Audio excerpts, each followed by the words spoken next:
예, 오늘 저에게 주신 하나님의 말씀입니다. 사도행전 28장 1절에서 6절입니다. 우리가 구원을 얻은 후에 안즉 그 섬은 멜리데라 하더라. 토인들이 우리에게 특별한 동정을 하여 비가 오고 날이 짐에 불을 피워 우리를 다 영접하더라. 바울이 한뭇 나무를 거두어 불에 넣으니 뜨거움을 인하여 독사가 나와 그 손을 물고 있는지라. 토인들이 이 짐승이 그 손에 달림을 보고 서로 말하되 진실로 이 사람은 살인한 자로다. 바다에서는 구원을 얻었으나 공의가 살지 못하게 하심이로다 하더니 바울이 그 짐승을 불에 떨어뜨리매 조금도 상함이 없더라. 그가 붙은지 혹 갑자기 엎드려서 죽을 줄로 저희가 기다렸더니 오래 기다려도 그에게 아무 이상이 없음을 보고 돌려 생각하여 말하되 신이라 하더라. 사도행전 서론입니다. 사람들이 아는 죽음이 있습니다. 그게 육신의 죽음이지요. 그리고 지금 사람들이 바울을 보고 하는 얘기가 천벌을 받았다 이제 이런 거죠. 그건 무슨 말이냐면 우리대로의 어떤 기준이 있고 그 기준으로 사람을 판단하는 겁니다. 그게 우리가 이제 상식이라는 거죠. 불문법, 법이 없을 때는 그게 불문법이지만 이제 글자가 생기고 난 뒤에는 이제 그걸 글자로 만들어서 이제 우리가 법으로 삼는 거죠. 나라에 법이 없으면 안 되겠죠. 그런데 그 법으로 그러면 우리가 구원을 얻는 것이 그건 아니라는 겁니다.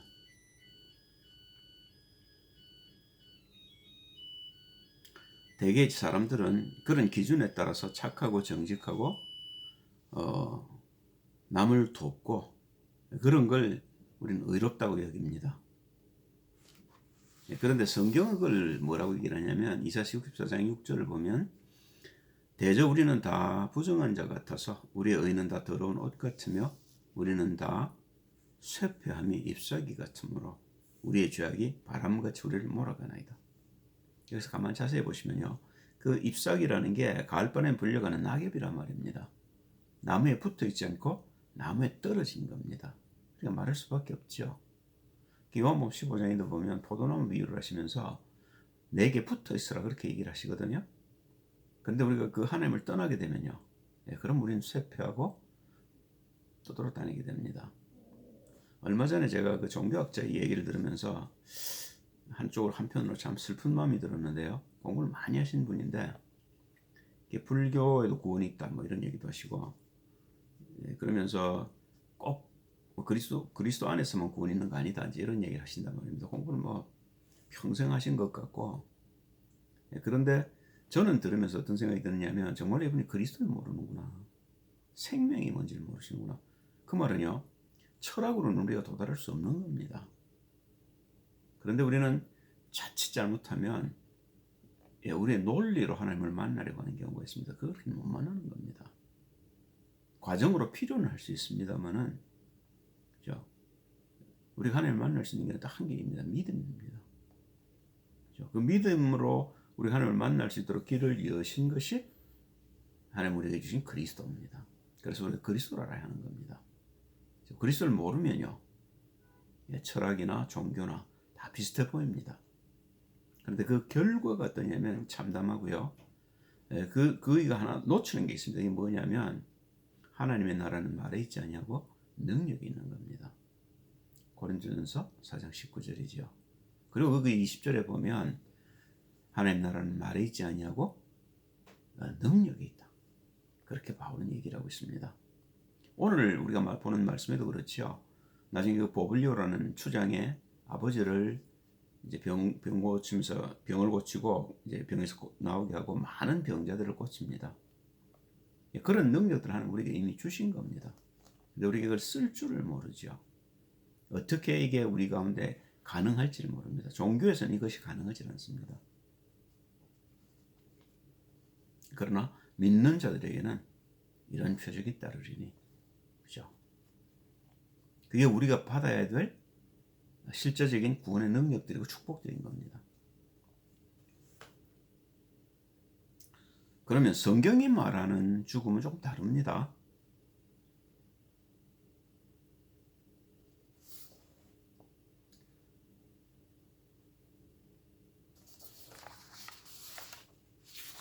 창세기 3장 9절에 보죠. 여호와 하나님이 아담을 부르시며 그에게 이르시되 네가 어디 있느냐. 이게 죽은 겁니다. 에덴 아니죠. 하나님의 말씀을 떠나서 하나님과 떨어져 버린 겁니다. 이걸 죽었다고 그러고 에베소서 2장 1절 2절을 보면 바울이 이걸 어떻게 표현했냐면 너희의 허물과 죄로 죽었던 너희를 살리셨도다. 그때 너희가 그 가운데 생하여 이 세상 풍속을 좇고 공중의 권세 잡은 자를 따랐으니 곧 지금 불순종의 아들 가운데서 역사하는 영이라. 마귀에게 잡혔단 말입니다. 이걸 죽음이라는 겁니다. 하나님과 하나 되어야 될 인간이 마귀와 하나가 되어버린 겁니다. 그죠? 거기서 우리가 나올 길이 없습니다. 그래서 하나님 우리에게 한 방법을 주셨는데 그게 그리스도 예수입니다. 메시아입니다.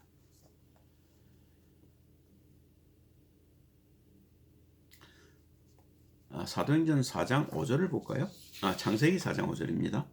가인과 그 제물은 연락하지 아니하신지라 가인이 심히 분하여 안색이 변하니. 아벨과 가인이 똑같이 예물을 드리고 하나님께 예배를 드렸는데 하나님이 아벨의 예배는 받으시는데 가인의 예배를 안 받으셔요. 그러니까 가인이 화가 난 겁니다. 그때 6절 7절에 보면 하나님이 경고를 하셔요.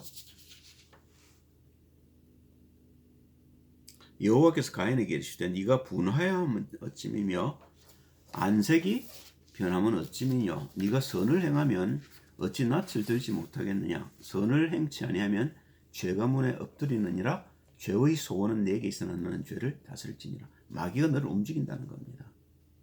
그런데 네가 그 마귀의 움직임을 모르면, 죄를 모르면 마귀에게 속게 된다. 그 얘기를 하고 계신 거죠. 이걸 요한일서 3장 12절에 요한이 증거하고 있습니다. 가인같이 하지 말라. 저는 악한 자에게 속하여 마귀에게 속했다 그 말이죠. 그 아우를 죽였으니 어떤 연고로 죽였느냐? 자기의 행위는 악하고. 이게 하나님이 갖고 계신 선악의 개념과 우리가 갖고 있는 선악의 개념이 다르다는 걸 의미합니다. 그 아우의 행위는 의로움이라. 그 아우의 행위가 어떤 겁니까? 피제사를 드린 거죠. 그런데 가인은요, 곡식 예물을 드렸습니다. 여기서 벌써 그리스도의 예표가 나타나고 있는 거죠. 그런데 보셔요. 가인이 그 하나님이 권고하셨음에도 불구하고 그걸 못 알아듣습니다. 8절에 보니까 가인이 그 아우 아벨에게 구하니라. 그 후 그들이 들에 있을 때 가인이 그 아우 아벨을 쳐 죽이니라. 마귀에게 속았단 말입니다. 이게 우리가 아는 이제 육신적인 최초의 살인인데요. 이게 하나님을 떠난 자가 갖고 있는 그게 현실이란 말입니다. 거기서 우리를 건지시려고 하나님이 길을 내시죠. 그러면 그렇게 속은 가인을 하나님이 벌하셨냐? 그렇지 않습니다. 15절에 보시면 여호와께서 그에게 이르시되 그렇지 않다. 가인을 죽이는 자는 벌을 7배나 받으리라 하시고 가인에게 표를 주사 만나는 누구에게든 죽음을 면케 하시니라. 회개할 기회를 주셨단 말입니다. 그죠? 왜냐하면 속은 줄 아시거든요. 하나님께서. 그러니까 하나님이 속은 것에 대해서는 말을 하지 않으셔요. 그런데 우리가 그리스도 예수를 알면서 속으면 안 되겠죠.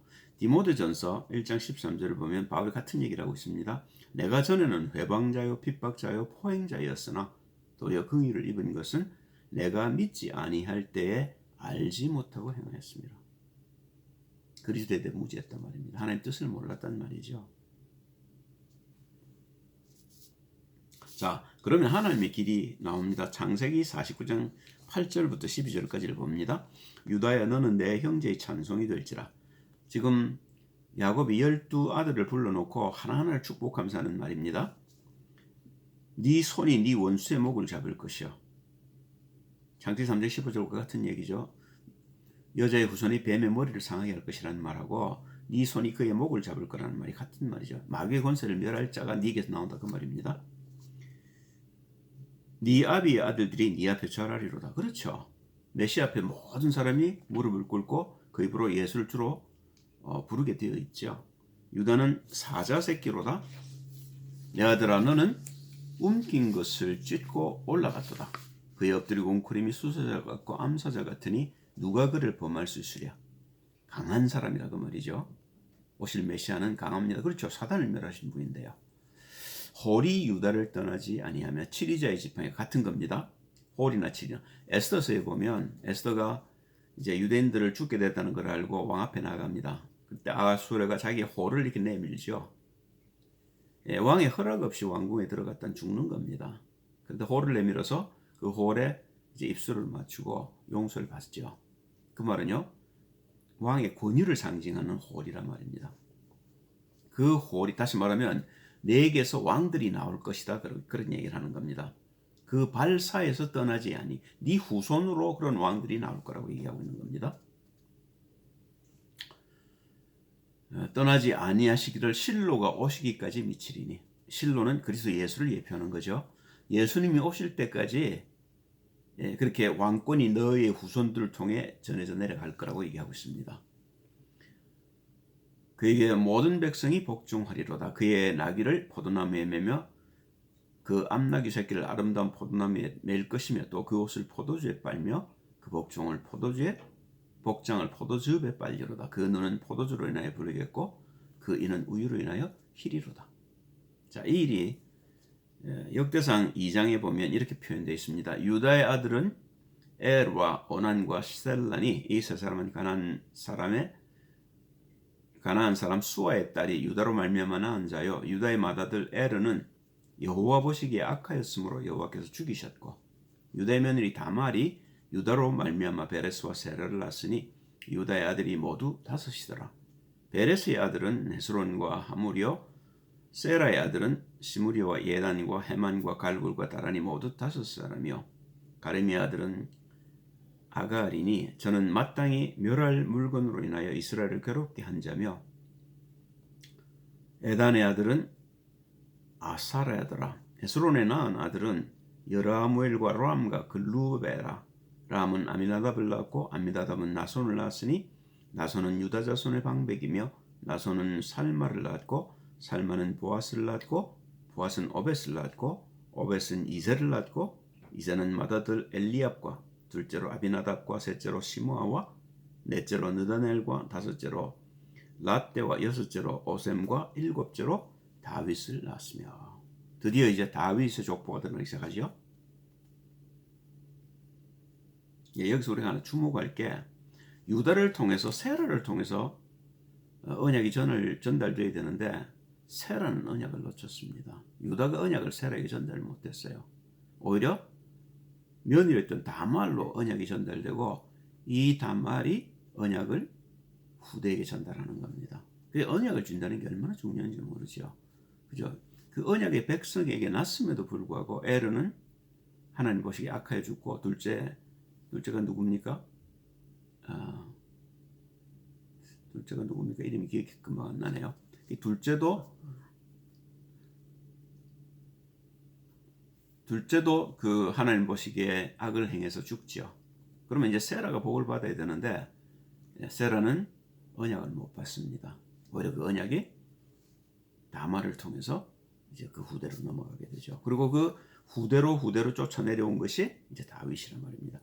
이사야서 11장 1절을 봅니다. 이새의 줄기에 산싹이 나며 그 뿔에서 한 가지가 나서 결실할 것이요 여호와의 신 곧 지혜와 총명의 신이요 모략과 재능의 신이요 지식과 여호와를 경외하는 신이 그 위에 강림하시리니, 성령을 가지고 이 땅에 육신으로 오실 그리스도 예수가 다윗의 후손으로 오실 거라는 겁니다. 이게 이제 마태복음 1장 1절에 보면 성취됐죠. 아브라함과 다윗의 자손 예수 그리스도의 세계라. 이걸 조금 더 구체적으로 누가복음 1장 26절 33절에 보면 가브리엘이 마리아에게 하는 이야기입니다. 6째 달에 천사 가브리엘이 하나님의 보내심을 받들어 갈릴리 나사렛이라는 동네에 가서 다윗의 자손 요셉이라는 사람과 정혼한 처녀에게 이르니 그 처녀 이름은 마리아라. 그에게 들어가 가로되 은혜를 받은 자여 평안할지어다. 주께서 너와 함께 하시도다니 처녀가 그 말을 듣고 놀라 이런 인사가 어찌함인고 생각하며 천사가 일러 가로되 마리아여 무서워 말라. 네가 하나님께 은혜를 얻었느니라. 보라 네가 수태의 아들을 낳으리니 그 이름을 예수라 하라. 저가 큰 자가 되고 지극히 높으신 이 아들이라 일컬음을 얻을 것이요 주 하나님께서 그 조상 다윗의 위를 저에게 주시리니 왕이라 말입니다. 영원히 야곱의 집에 왕노릇 하실 것이며 그 나라가 무궁하리로다. 다윗의 왕국은 망했습니다. 유다 왕국도 그리고 그 이스라엘 왕국도 망했죠. 그러나 그리스도 예수의 왕국, 그 다윗을 통해서 주시기로 약속했던 영원한 나라, 그리스도 예수의 왕국은 오늘 우리에게까지 연결되어져 왔습니다. 영원할 것입니다. 이걸 바울이 정확하게 짚었죠. 사도행전 13장 23절입니다. 하나님이 약속하신 대로 이 사람의 씨에서 이스라엘을 위하여 구주를 세우셨으니 곧 예수라. 그러니까 사람들은 뭘 기다렸느냐 하면 다윗 같은 왕이 나타나서 이스라엘을 회복할 걸 기다렸습니다. 그런데 바울은요, 메시아가 오셔서 하나님의 나라를 이 땅에 놓고 본 겁니다. 다른 거죠. 히브리서에서 똑같은 얘기를 하고 있습니다. 7장 14절입니다. 우리 주께서 유다로 쫓아나선 것이 분명하도다. 이 지파에는 모세가 제사장들에 관해 말한 것이 하나도 없고, 이 두 제사장에 대해서 얘기를 하면서 그런 겁니다. 그러면 레위 지파 따라난 제사장들이 죄를 용서하지 않냐? 근데 그건 영원한 죄의 용서가 아니라는 겁니다. 히브리서 9장 16절에서 18절에서 26절까지를 봅니다. 이러므로 첫 언약도 피 없이 세운 것이 아니니 모세가 율법대로 모든 계명을 온 백성에게 말한 후에 송아지와 염소의 피와 및 물과 붉은 양털과 우슬초를 취하여 그 책과 온 백성에게 뿌려 이르되 이는 하나님이 너에게 명하신 언약의 피라 하고 또한 이와 같이 피로써 장막고 섬기는 일에 쓰는 모든 그릇에 뿌렸느니라. 율법을 조차 거의 모든 물건이 피로써 정결케 되나니 피 흘림이 없은즉 사함이 없느니라. 그러므로 하늘에 있는 것들의 모형은 이런 것들로서 정결케 할 필요가 있어서는 하늘에 있는 것들의 모형이라 말입니다. 하늘에 있는 그것들은 이런 것보다 더 좋은 제물로 할지니라. 그러므로 그리스도께서는 참하늘에 들어가서 이제 우리를 위하여 하나님 앞에 나타나시고 대제사장이 해마다 다른 것의 피로써 성소에 들어가는 것 같이 자주 자기를 드리려고 하지 아니하실지니 그리하면 그가 세상을 창조할 때부터 자주 고난을 받았어야 할 것이로되 이제 자기를 단번에 제사로 드려 죄를 없게 하시려고 세상 끝에 나타나셨느니라. 그리스도 예수를 통해서 완전한 속죄를 이루셨다는 겁니다. 한 번에 단번에 영원히, 그 말이죠.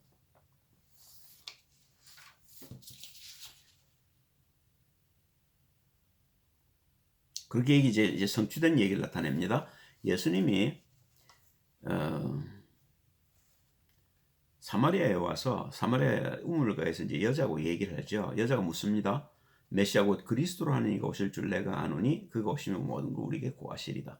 메시아를 기다리고 있단 말입니다. 유대인들만 기다렸던 게 아니라는 거죠. 유대의 피가 섞인 사마리아 사람들도 메시아를 기다렸습니다. 예수님의 대답이 뭡니까? 예수께서 이르시되 내게 말하는 내가 그러라. 요한복음 4장 26절이죠. 제자들을 불러서 주님이 묻습니다. 마태복음 16장 13절 20절이죠. 예수께서 가이사랴 빌립보 지방에 이르러 제자들에게 물어가라사대 사람들인 자를 누구라 하느냐? 가로되 더러는 세례 요한, 더러는 엘리야, 어떤 이는 예레미야나 선지자 중에 하나라 하나이다. 가라사대 너희는 나를 누구라 하느냐? 시몬 베드로 대답하여 가로되 주는 그리스도시요 살아계신 하나님의 아들이시니이다. 예수께서 대답하여 가라사대 바요나 시몬아 네가 복이 있도다. 이를 네게 알게 하니는 혈육이 아니요 하늘에 계신 내 아버지시니라. 또 내가 네게 이르노니 너는 베드로라. 내가 이 반석 위에 내 교회를 세우리니 음부의 권세가 이기지 못하리라. 내가 천국 열쇠를 네게 주노니 네가 땅에서 무엇인지 매면 하늘에서도 매일 것이요 네가 땅에서 무엇인지 풀면 하늘에서도 풀리리라 하시고 이에 제자들을 경계하사 자기가 그리스도인 것을 아무에게도 이르지 말라 하시니라. 아멘. 내가 누구인 걸 가르치시고 주님이 하실 일을 또 말씀하시고 21절입니다. 이때로부터 예수 그리스도께서 자기가 예루살렘에 올라가 장로들과 대제사장들과 서기관들에게 많은 고난을 받고 죽임을 당하고 제3일에 살아나야 할 것을 제자들에게 비로소 가르치시니 내가 그리스도인 걸 알고 그리스도의 할 일이 뭐를 설명하시는 겁니다. 십자가의 대속과 부활이란 말입니다.